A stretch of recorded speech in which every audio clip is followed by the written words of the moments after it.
Bonjour, bienvenue dans Municipal Hebdo, votre nouvelle émission hebdomadaire consacrée aux élections municipales. Bonjour Mickaël. Bonjour Marion. Jusqu'aux élections, pendant 4 semaines, nous allons décrypter ensemble la campagne électorale, les enjeux, les forces en présence. Roland Quérol, vous êtes politologue et consultant pour les chaînes parlementaires. Vous allez donc nous apporter votre éclairage et votre analyse pour mieux comprendre justement cette campagne et nous en avons bien besoin. On commence par les affaires à l'UMP. Auront-elles un impact sur le scrutin? Quelles conséquences politiques de ces révélations successives?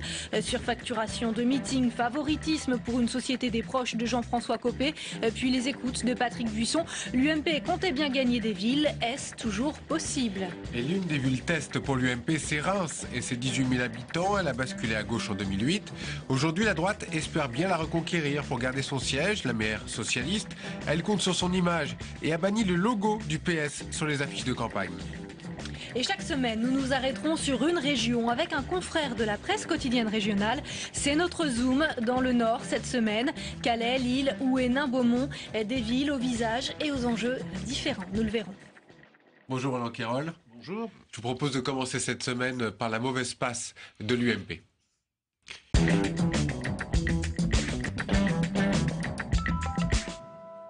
Jean-François Copé a lancé la contre-offensive après les révélations du Point. Déclaration solennelle au siège de l'UMP. Il lance l'opération Transparence. Écoutez. Depuis quelques jours, ma personne, mes proches, sont l'objet d'une véritable chasse à l'homme.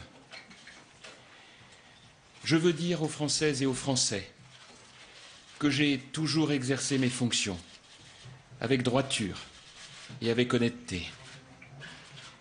Je ne suis dupe de rien.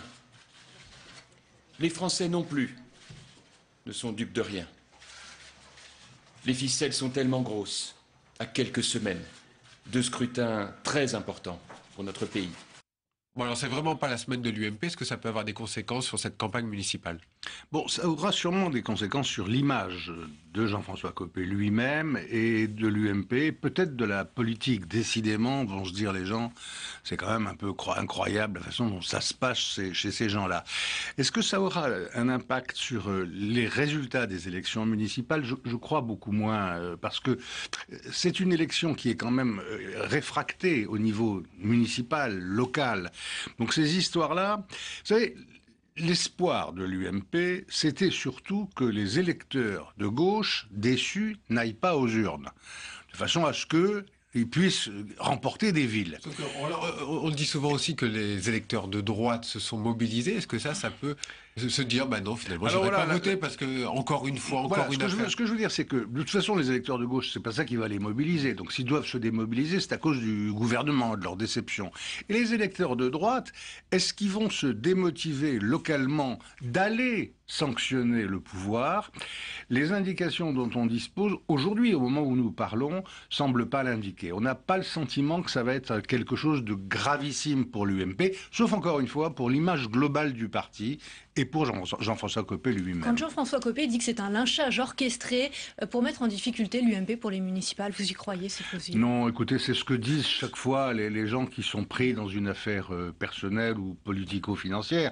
On ne connaît pas encore les résultats de ce que dira la justice, ni les éventuelles commissions qui seront désignées pour enquêter, mais pour le moment, il s'agirait, si ça existait, purement et simplement de favoritisme entre un chef de parti et des amis à lui qui sont fournisseurs.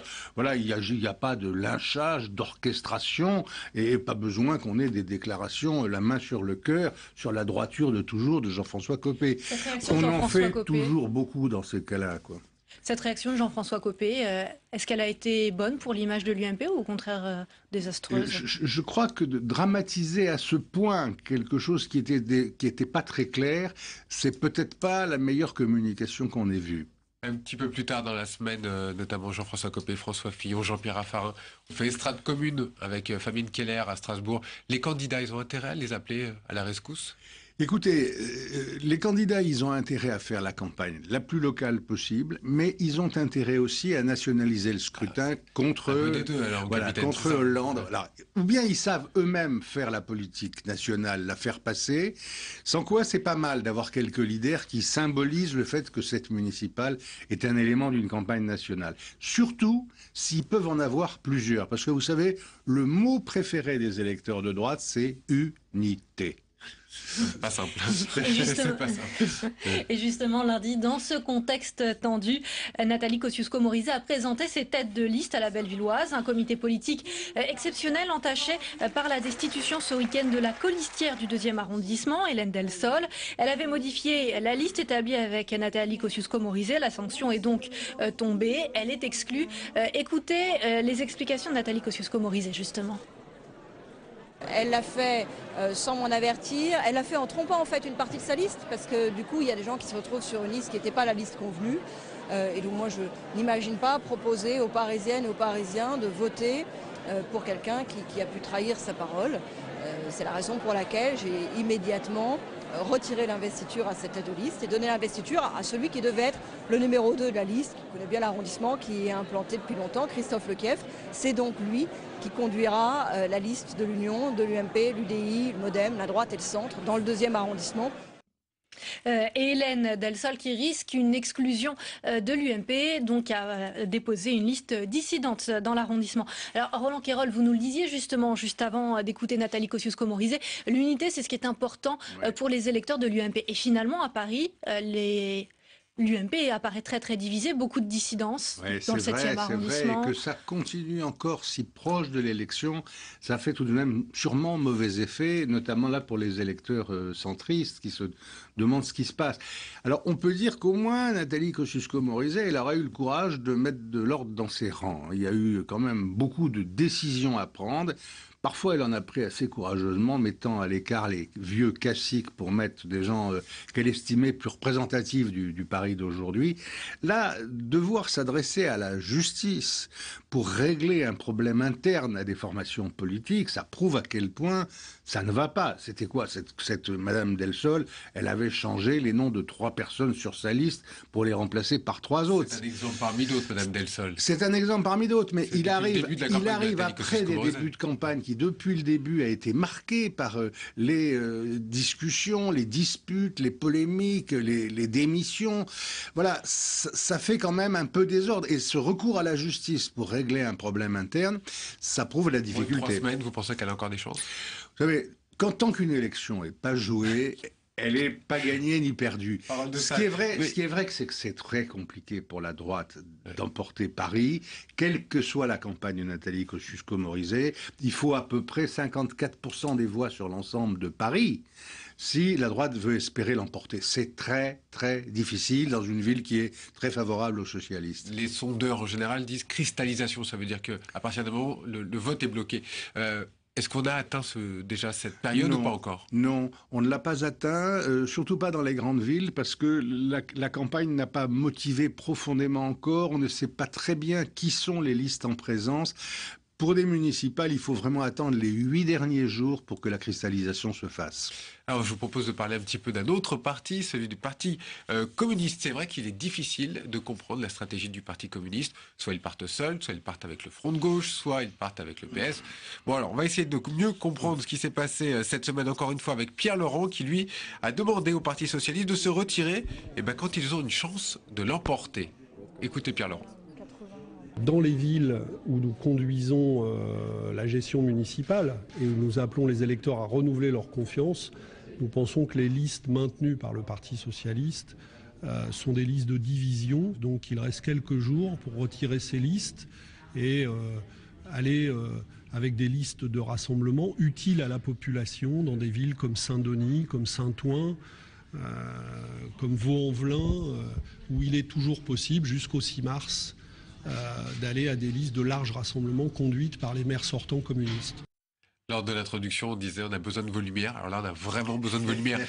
Qu'est-ce que vous comprenez quelque chose de la stratégie du Parti communiste? Écoutez, on a un Parti communiste qui, comme on dit vulgairement, a le cul entre deux chaises, quoi. Il a besoin de l'alliance socialiste dans un grand nombre de mairies pour retourner à la mairie en général, parfois pour la conquérir. Mais quand même, ces militants, dans grosse moitié des cas dans les grandes villes, n'a pas envie de faire l'alliance avec les sociaux-démocrates, surtout pas depuis qu'ils ont mis en œuvre la politique du pacte de responsabilité, et ils se retrouvent avec le parti de gauche. Ce qui est amusant dans ce qu'on vient d'entendre de Pierre Laurent, c'est que quand les socialistes, et c'est chez eux l'exception, se présentent sur des listes différentes des communistes pour essayer de leur arracher la mairie, il dénonce ça, Pierre Laurent, comme une opération de division. Mais lui, il s'autorise à le faire dans l'ensemble du pays. Ils ont encore des chances de garder quelques villes? Oui, ils peuvent garder quelques villes, y compris celle qu'a citée Pierre Laurent. C'est pas toujours facile d'aller à l'assaut d'une municipalité qui est tenue depuis longtemps par un parti organisé et qui a de bons élus locaux. Oui, mais enfin, on voit bien qu'au fil des années, c'est tout de même un petit peu la peau de chagrin. Si on vous écoute, en fait, ce n'est pas possible pour le Parti communiste d'avoir de stratégie nationale? Ou municipale, non. Il faudrait, si la stratégie nationale, c'était, par exemple, de rompre avec le Parti socialiste et de faire une alliance avec le Parti de gauche, ça veut dire mordre la poussière dans l'ensemble du pays. Et vous imaginez pour un parti comme le Parti communiste, qui est tellement dépendant de ses élus locaux, c'est les racines même, c'est la sève du parti. Se priver de ça, c'est absolument impossible. Et faire l'alliance, en revanche, avec les socialistes partout, c'est impossible parce que les militants ne l'accepteraient pas. On a vraiment là un problème de tension entre les militants et qui veulent toujours une ligne un peu plus pure, un peu plus dure par rapport à la social-démocratie, et la réalité de ce que c'est qu'une élection où on n'arrive pas tout seul. On n'est pas encore au divorce avec Jean-Luc Mélenchon, mais on s'y approche? Oh, c'est-à-dire que c'est de plus en plus dur. C'est de plus en plus dur parce que Mélenchon, lui, exigeait une ligne de séparation par rapport au Parti socialiste. On voit bien là que ça n'a marché qu'à moitié et que ça commence à irriter les communistes que d'avoir ce donneur de leçons qui, de surcroît, a une image qui, semble-t-il, est en train de pâlir un petit peu. Donc, évidemment, la force de Mélenchon, c'était son rôle de tribun, son rôle dans les médias, le fait qu'il était un porte-parole plus étincelant que M. Laurent. Si l'étoile personnel de Mélenchon pâlit un peu, ça ne va pas renforcer beaucoup l'amour que les communistes lui portent. Eh bien, nous allons voir comment les candidats font campagne. C'est mardi.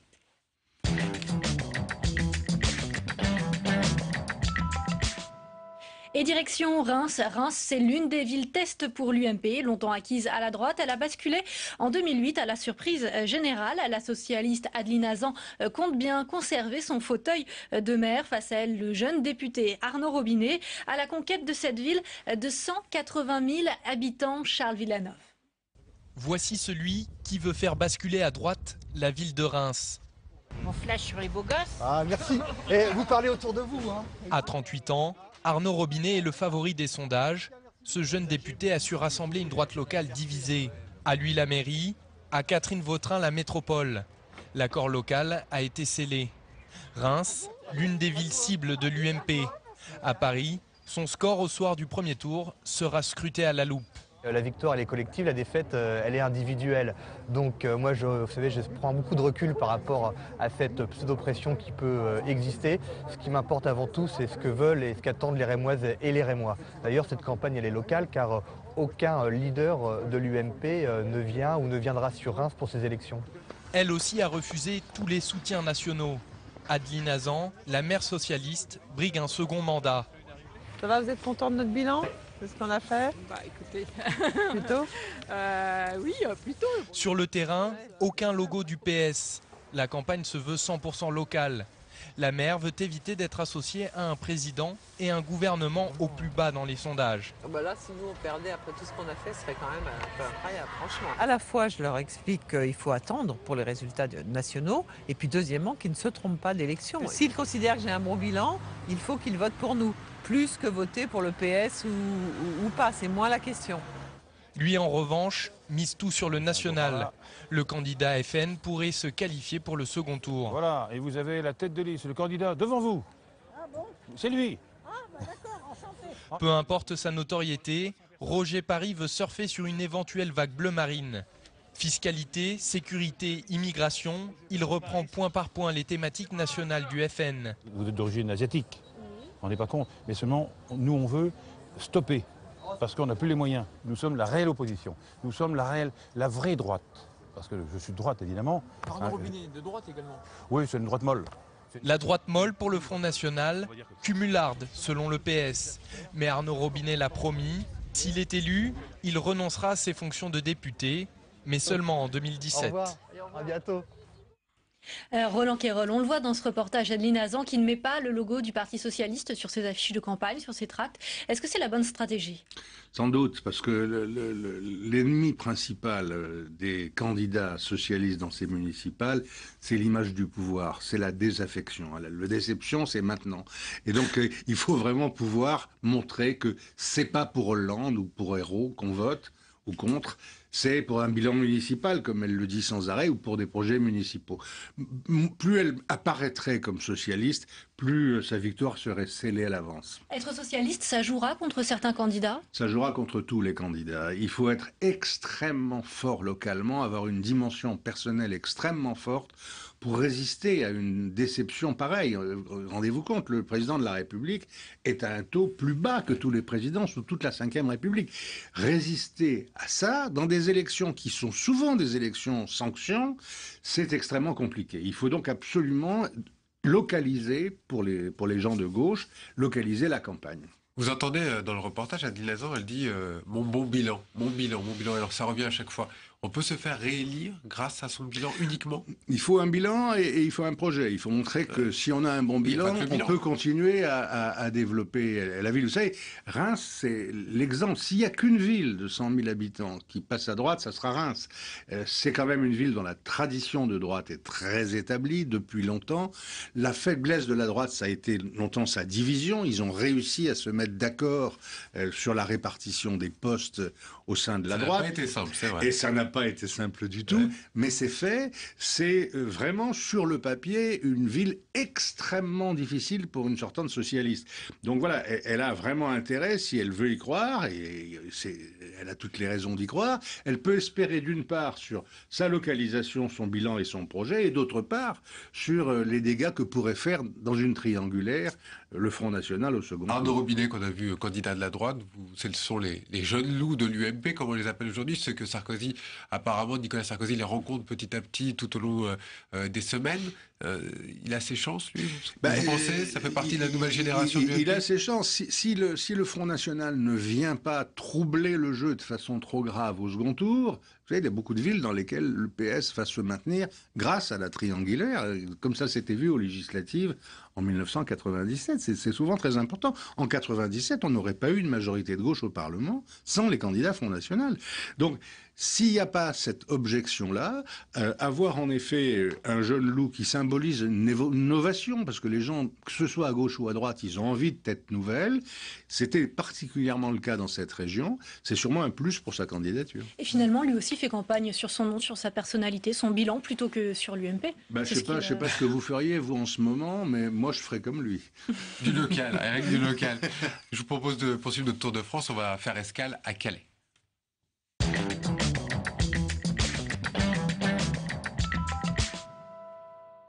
« 73 000 habitants, c'est la plus grande ville du Nord-Pas-de-Calais. La ville est confrontée à une désertification massive.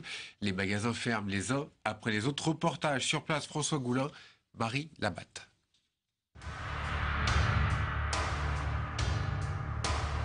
Les commerçants le surnomment boulevard La Faillite. Rideaux baissés, locaux fantômes, boutiques fermées. Cet axe central de Calais est devenu le symbole de ce mal qui ronge la cité. Vincent Morel est un de ces commerçants qui a fait faillite. Donc voilà, donc mon ancien magasin M-Musique, magasin d'instruments de musique, donc, qui a fermé le 3 octobre 2013 suite à une liquidation. Donc voilà, un commerce de Calais de plus qui ferme, et puis un rêve qui s'éteint, quoi. Son rêve aura tenu 1 an. À peine installé, des travaux transforment sa rue pour faire du parking payant. Les clients font vite leur choix.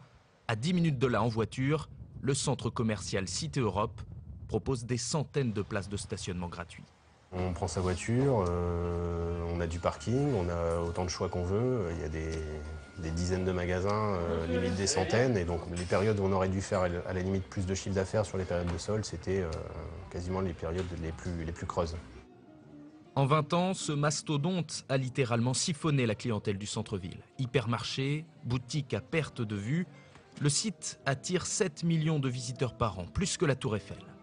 La mairie a tenté de stopper l'hémorragie en construisant un autre centre commercial en centre-ville, les 4B. 10 ans après, le lieu est désert et le constat amer. Je pense que c'est plutôt un mauvais choix stratégique. Faire un centre commercial avec parking payant alors qu'on a un centre commercial à côté qui est 3 ou 4 fois plus important, à 5 minutes en voiture, c'est partir au suicide. Face aux erreurs politiques, les commerçants ont décidé de contre-attaquer. Leur outil, une carte de fidélité qui cumule des points dans les boutiques de Calais. 2547 points pour l'instant. D'accord, très bien. Les clients fidèles peuvent ainsi repartir avec un voyage ou une place de théâtre. La jeune association cherche à s'adapter pour éviter clairement la mort du petit commerce. C'est du darwinisme. Ceux qui survivent de toute façon se sont déjà adaptés. Une grande surface commerciale va avoir ses avantages et ses difficultés. Si nous, on peut trouver des contre-pieds, proposer des produits qui ne sont pas proposés là-bas, proposer des services qui ne peuvent pas l'être en centre commercial, ça va être justement notre rôle de les proposer en centre-ville. Formés également à la vente sur Internet, ces vendeurs tentent de renverser la vapeur. En 5 ans, plus de 150 commerçants ont mis la clé sous la porte. Et le Nord, c'est justement notre zoom de la semaine.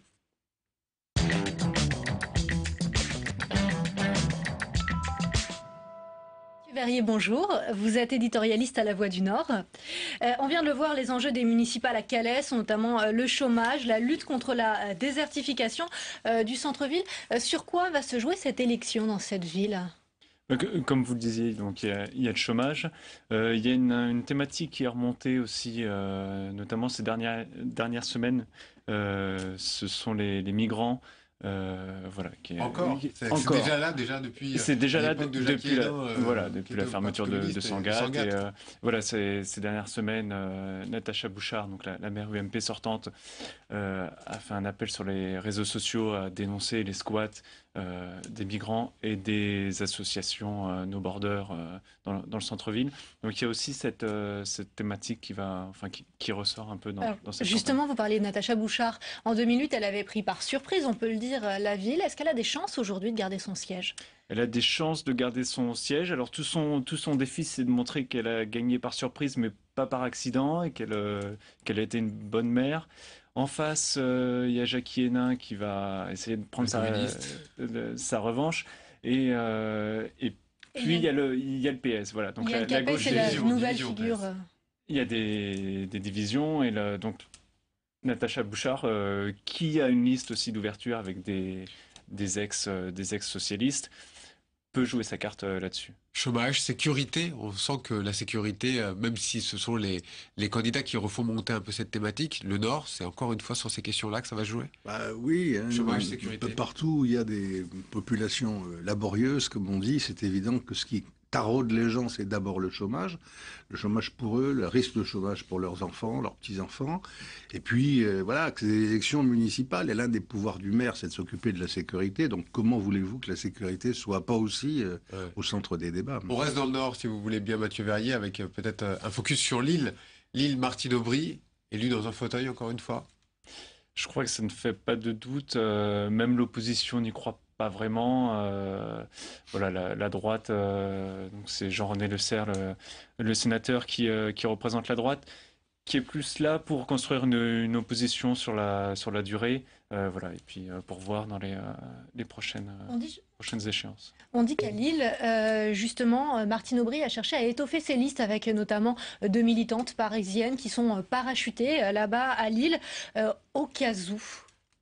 Au cas où quoi ? Elle croit encore à son destin national. C'est ce qu'on ressent en tout cas à Lille.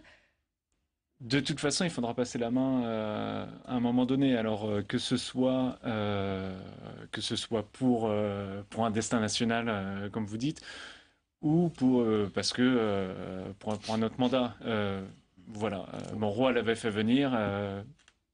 Peut-être qu'elle veut prépare faire sa venir succession aujourd'hui. une dauphine ou...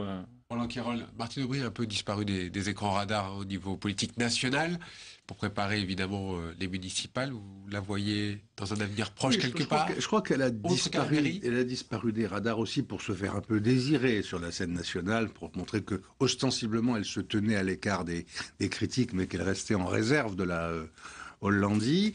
Je crois que c'est très compliqué, sauf s'il y est contraint pour un président de la République de désigner quelqu'un qu'on n'aime pas du tout.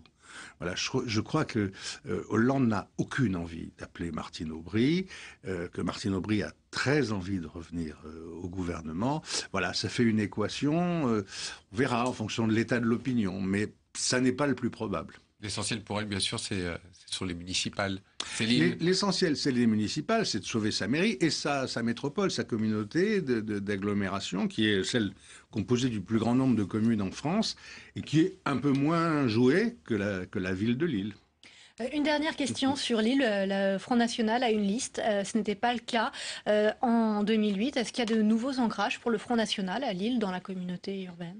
Effectivement, on donne le Front National un score à 2 chiffres, ce qui est assez étonnant. Étonnant à Lille. Voilà, c'est pas... Donc ça, après... Pour que ce Front National soit aussi présent à Lille? Je crois que c'est la dynamique nationale qui s'ancre aussi à Lille. C'est essentiellement ça. On s'arrêter aussi sur Hénin-Beaumont, qui est la ville laboratoire du Front National dans le nord de la France. C'est la ville qui pourrait tomber dans l'escarcelle du FN? C'est effectivement la ville qui pourrait tomber. Ça fait peur à beaucoup de monde. On a vu que ces derniers jours, même le Front de gauche s'était rallié au maire sortant Eugène Binès, soutenu par le PS, alors que la tête de liste Front de gauche avait dit pique-pendre d'Eugène Binès. Donc oui, ça fait peur à la gauche. Ça. Roland Quérol, s'il y a une ville qui peut être gagnée par le FN, c'est bien Hénin-Beaumont? C'est la seule? C'est une ville dans le nord, oui, mais il y a 3 ou 4 ou 5 communes dans le Midi qui sont au moins... un petit peu du FN. Oui, enfin, il y a d'autres laboratoires. Hein. Il y a Tarascon, il y a Beaucaire, enfin voilà. Mais c'est vrai que Hénin-Beaumont, c'est celui qui a été le plus popularisé dans les dernières élections par la présence de Marine Le Pen et de Jean-Luc Mélenchon. Donc voilà, ça sera regardé si au soir des municipales, il y a une victoire du Front National à Hénin-Beaumont, et même s'il ne fait pas un score formidable au premier tour, ça sera pour lui quelque chose de marquant. Juste une dernière chose sur Hénin-Beaumont, Gérard Dallongeville, avec ses ennuis judiciaires, qui va profiter justement de cette sortie de Gérard Dallongeville finalement? Spontanément, on dirait le Front National. C'est vrai qu'avoir une figure comme ça qui traîne une telle image et de tels ennuis judiciaires, spontanément, on dirait le Front National. Après, les urnes nous le diront. Merci beaucoup, Mathieu Verrier, d'être venu nous apporter votre éclairage. Vous aussi, jeudi 6 mars, c'était la date limite pour déposer les candidatures aux élections municipales. On fait le bilan.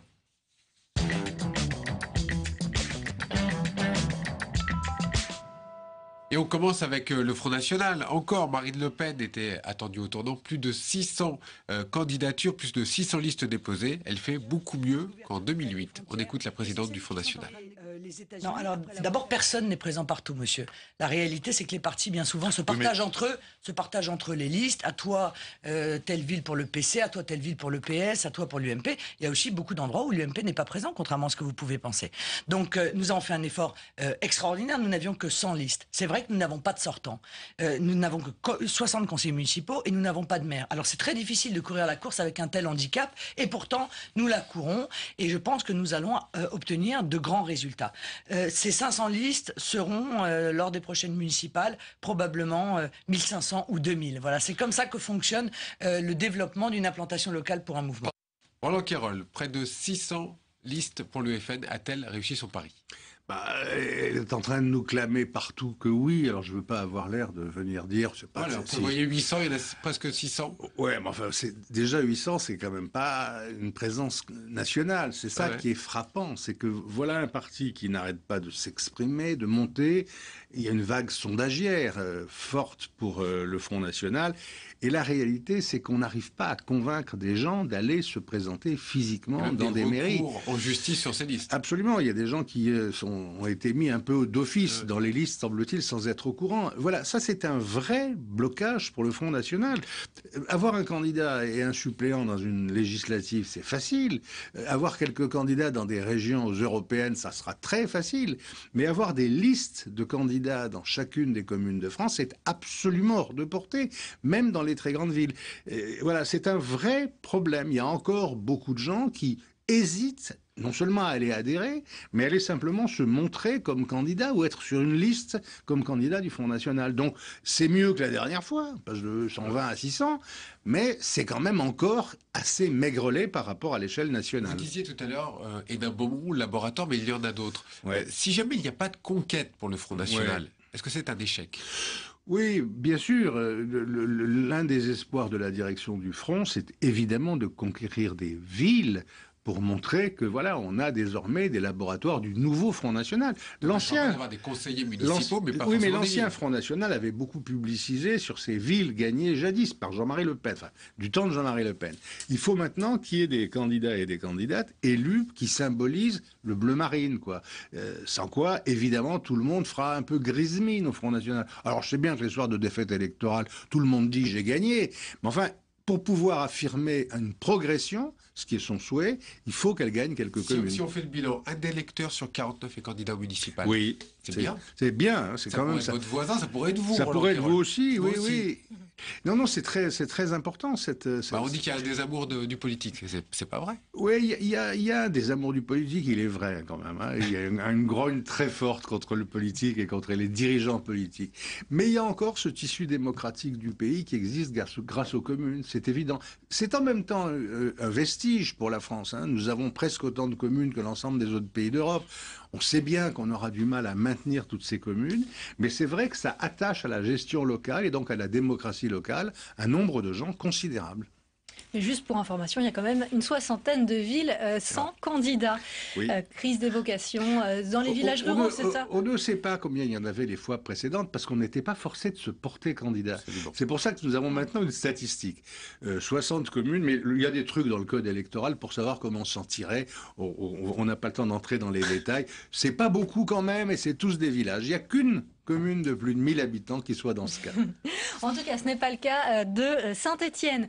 Saint-Étienne, synonyme de ville ouvrière, de crise industrielle. En tout cas, c'est un cliché qui a la vie dure. Pourtant, la capitale du cycle se relève peu à peu de ces années noires. La ville accueille de grandes entreprises comme Casino ou Thales Ingénieux et elle est devenue un bassin très dense de petites et moyennes entreprises. Elle a même obtenu le prestigieux label Ville Creative Design de l'UNESCO en 2010. Reste que malgré ces progrès, Saint-Étienne manque d'attractivité. Les patrons de PME se disent assaillis par les charges et les impôts locaux. Rencontre avec un certain nombre d'entre eux. Faustine de Sainte-Geniès. Ceci n'est pas un garage, mais un laboratoire d'investigation. Ici, on récupère des véhicules saisis par la police, comme cette carcasse de voiture. J'aurais bien le numéro du moteur, s'il vous plaît. Ouais. Et pour l'identifier, le patron du laboratoire stéphanois, Laurent De Vito, n'hésite pas à mettre les mains dans le cambouis. Une technique et un savoir-faire reconnus. Pourtant, l'entreprise est en proie à des difficultés financières à cause de retard de paiement. Selon Laurent De Vito, le TGI de Saint-Étienne lui doit aujourd'hui 90 000 €. Une situation financière délicate qui l'a obligé à placer 2 de ses 3 sociétés en redressement judiciaire. On ne me paye pas en temps et en heure. Si j'ai des charges, si je ne les paye pas, eh ben moi j'ai des huissiers qui viennent me voir. J'ai des lettres recommandées qui viennent. Et moi je stocke les véhicules et je dois rien dire. Mais attendez, c'est pas possible. Alors, est-ce qu'il y a eu des interventions aujourd'hui? Le chef d'entreprise a dû passer de 14 à 6 salariés. Mais il pointe aussi les charges et les impôts locaux, notamment la taxe foncière qui a triplé pour ces sociétés. Il y a plein de belles sociétés qui sont natives de Saint-Étienne, qui ont repris d'une entreprise de père en fils ou de grand-père en fils et en petit-fils, où ça se passait bien et que d'un coup c'est la catastrophe. Et ça a été dû à quoi tout ça? Ça a été dû tout simplement à ces augmentations de charges, à ces taxes, ces impôts. Il faut venir voir les entrepreneurs. Trop de charges, trop de règles, un ras-le-bol partagé dans le deuxième tissu de PME en France. Dominique Jaboulet est à la tête d'une entreprise textile familiale de 200 salariés. Une de ses spécialités, les agrafes de soutien-gorge. Il y a environ un an, il a eu un déclic. J'ai rencontré deux chefs d'entreprise de secteurs très différents qui me disent tous les deux, nous on a du travail pour 2013, on a un carnet de commandes, contrairement à beaucoup d'autres, mais me disent chacun d'eux, entre guillemets, putain il faut que j'embauche. Pour lui, c'est aberrant d'avoir peur d'embaucher. Alors, avec une dizaine de patrons stéphanois, il va fonder le mouvement des dupés, les dirigeants ulcérés par la politique économique et sociale. Parti de Saint-Étienne, le mouvement est devenu national et regroupe aujourd'hui plus de 5000 chefs d'entreprise. Fin de journée au Zénith de Saint-Étienne, symbole du renouveau stéphanois. Nous retrouvons Laurent de Vito qui vient voir un spectacle et s'aérer l'esprit. Même s'il est acculé, pas question d'abandonner. On m'a proposé de partir et de m'installer sur Lyon pour faire un laboratoire, mais je suis natif de Saint-Étienne et je veux rester dans cette ville parce que j'aime cette ville. Laurent de Vito veut y croire. À Saint-Étienne, les choses peuvent changer. Alors on l'a entendu, Roland Quérol, les charges, les impôts dont se plaignent les entreprises. Est-ce que François Hollande a adressé un signal assez fort avec son pacte de responsabilité? Est-ce que ça va avoir un impact sur les élections locales? C'est pas sûr. Si ce pacte a un impact d'opinion tout court, où que ce soit, c'est dans le long terme. Pour le moment, c'est encore un début de projet d'accord signé par quelques syndicats. On ne sait pas encore quel effet ça pourra bien avoir sur l'emploi. Si ça a, demain, après-demain, de vrais effets mesurables et massifs sur l'emploi, oui, ça détendra la situation politique au profit du président de la République. On n'en est pas là du tout. De surcroît, dans les municipales, ce qui agite beaucoup la campagne électorale, c'est les impôts locaux.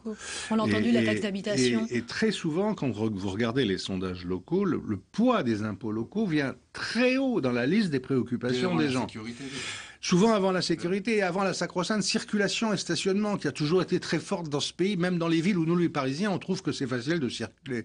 Là, vraiment, on a le sentiment que sur les impôts locaux, on est arrivé très proche d'une ligne rouge. Et c'est plutôt sur la gestion locale de la fiscalité que les gens sont sourcilleux, plutôt que sur la gestion nationale. Et en plus, Saint-Étienne est une ville très particulière où il y a eu les histoires des emprunts toxiques notamment. Absolument. Une ancienne ville minière où les magasins là aussi ferment les uns après les autres. C'est un peu le déclin aussi de ces grandes villes françaises. Absolument. C'est le sort de l'industrie française, c'est le sort de la réindustrialisation ou de la post-industrialisation.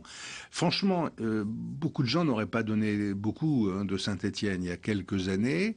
La situation est plus complexe aujourd'hui. Il y a eu un redémarrage inattendu, franchement, de Saint-Étienne, des réimplantations, des gens qui se sont retroussés les manches, mais il y a aussi toujours des fermetures. Donc voilà, c'est une ville qui est au carrefour entre l'ancienne industrie française, l'ancienne gestion des vieux services commerciaux français aussi, et le futur. C'est peut-être aussi une sorte de ville-test aussi pour... c'est de ce point de vue une ville-test. On vote en France. Ouais. Absolument, c'est d'une certaine façon une ville-test, tout à fait.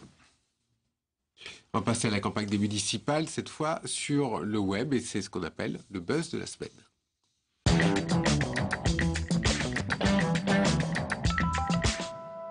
Bonjour Aurélie Marciro. Bonjour Mickaël. Vous allez nous Bonjour accompagner Mario. jusqu'au 30 mars, pour nous faire vivre un petit peu cette campagne sur les réseaux sociaux, sur le web.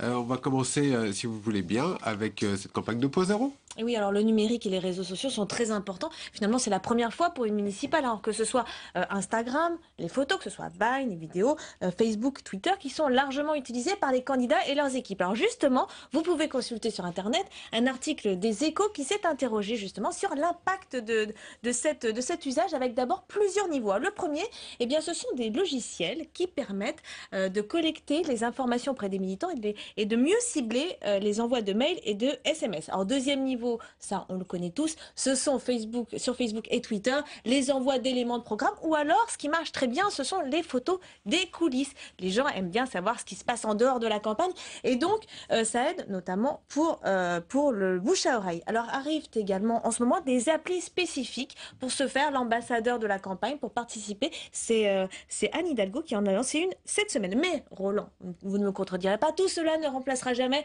un bon meeting ou du porte-à-porte. Mais c'est un passage obligé aujourd'hui. Et en plus, pour un investissement financier assez mineur, on apprend notamment dans cet article que Patrick Minucci a investi 50 000 €, ce qui n'est pas énorme finalement par rapport au coût d'une campagne. Et autre conclusion du journal, c'est finalement l'arme des challengers, le numérique. Alors cette semaine, Aurélie, vous avez sélectionné un candidat en particulier, votre candidat star. Alors mon candidat star, car lui pour le coup n'est pas du tout un challenger, hein, c'est Alain Juppé, chouchou des sondages en ce moment dans l'électorat de droite. Alors lui, il part mais largement gagnant à Bordeaux, mais il ne néglige pas sa campagne numérique. Regardez, je vous en parlais. Par exemple, il donne des rendez-vous sur Twitter à ses électeurs. Il tweet aussi des messages un peu philosophiques. J'ai bien aimé celui-là, regardez. Il faut réussir, mais il n'est pas interdit d'échouer. Le tout, c'est de rebondir après. Eu égard l'histoire d'Alain Juppé, c'est savoureux.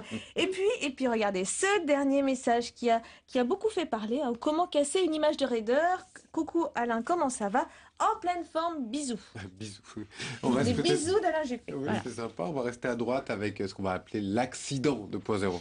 Oui, alors à Strasbourg se tenait cette semaine ce grand meeting qui rassemblait Jean-Pierre Raffarin, Jean-François Copé, François Fillon, une image d'unité, mais ce qu'on a surtout retenu, eh bien, c'est cet accident 2.0 où comment Jean-Pierre Raffarin, en plein discours, demande à Nadine Morano d'arrêter de tweeter. Ma chère Nadine qui est en face de moi, qui est en train de tweeter, auquel je demande d'arrêter, fou rire dans la salle. Alors piqué au vif, l'ex-ministre répond le lendemain sur Twitter. Et à grand renfort de smiley, je ne tweetais pas, je prenais en photo Jean-Pierre Raffarin. Alors depuis, sur Internet, on s'interroge, avec ses 116 000 abonnés, est-ce que Nadine Morano doit arrêter de gazouiller? Eh bien la réponse est non, car c'est une star du gazouillis, Nadine Morano. Et au passage, habile transition, savez-vous que c'est elle qui a commencé à poster des selfies? Vous savez, ces photos sur Twitter, c'est elle qui a commencé. Et cette semaine, on a beaucoup parlé des selfies des Oscars. Eh bien, cela a inspiré nos élus. Regardez, François Rebsaben, candidat sortant et maire candidat à Dijon et maire sortant. Voilà, il n'y a pas Brad Pitt. Mais vous voyez l'habile mention à le Ellen Show de Hélène de Généresse. Donc c'est un show très très regardé et ultra branché aux États-Unis où commence à s'approprier un peu de hype du côté de Dijon. Et puis, bien sûr, une vidéo fait le buzz de cette campagne municipale 2014. J'étais à Paris, je pense qu'elle va le faire parce qu'elle a été postée. Je crois qu'elle a été postée hier. Alors, tout le monde connaît le tube planétaire de Pharrell Williams. C'est pas Roland. Happy. Alors son clip est repris et imité partout dans le monde et même à Courcouronnes, dans l'Essonne, le maire sortant UMP et candidat à sa succession, Stéphane Baudet, a ainsi concocté ce petit happy. On le voit même à la fin, je vous laisse savourer ce happy. Happy.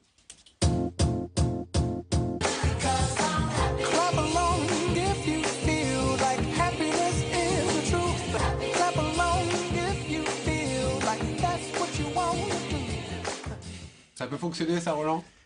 Tout peut marcher. Tout peut marcher en campagne. Campagne, c'est l'addition de tas de choses. Il n'y a pas un truc qui marche seul. Il y a plus de 300 villes qui ont adapté ce clip. Pas forcément pour la campagne, mais en tout cas Saint-Étienne notamment. Nous aussi, on est happy. Roland, on se retrouve la semaine prochaine? Avec plaisir. Même heure. Bonne semaine à tous. À la semaine prochaine.